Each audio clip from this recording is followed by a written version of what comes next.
Welcome to our channel. Today we how to uninstall Malwarebytes Premium safely on Windows. Detailed guide step by step clear. Begin by saving any important work and closing all open applications. Navigate to the Start menu located at the bottom left corner of your screen.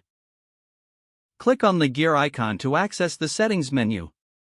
In the Settings menu, select Apps.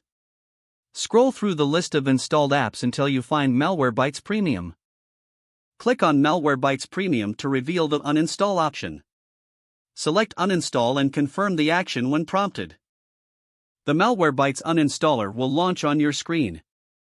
Follow the on-screen instructions to proceed with the uninstallation process. Once the uninstallation is complete, restart your computer to ensure all components are removed. After restarting, check if Malwarebytes has been completely removed. To do this, open the Start menu and search for Malwarebytes. If no results appear, the uninstallation. If you still find remnants of Malwarebytes, download the Malwarebytes support tool from the official website. Run the support tool and select the Advanced tab. Choose the Clean option to remove any leftover files and settings. Follow the instructions given by the tool to complete the cleanup process. Once finished, restart your computer one more time to finalize the uninstallation. Your system is now free of Malwarebytes Premium, and you can proceed with other security measures if necessary. If the page does not load, refresh the browser or try again in a private or incognito window.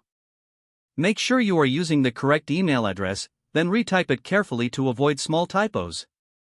If your password is not accepted, use the Reset option and create a new strong password you can remember. Check your spam folder for verification or security emails, then complete any requested confirmation steps. Enable two-factor authentication if available to improve account security and reduce unauthorized access risk. After signing in, review your profile details so your contact information and settings are accurate and current. If you see an error message, note it down and try again after restarting your device and internet connection. Log out when you finish, especially on shared devices, to keep your account and payment information secure. If the page does not load, refresh the browser or try again in a private or incognito window. Make sure you are using the correct email address, then retype it carefully to avoid small typos. If your password is not accepted, use the Reset option and create a new strong password you can remember. Don't forget to like this video and subscribe to our channel for more step-by-step tech guides.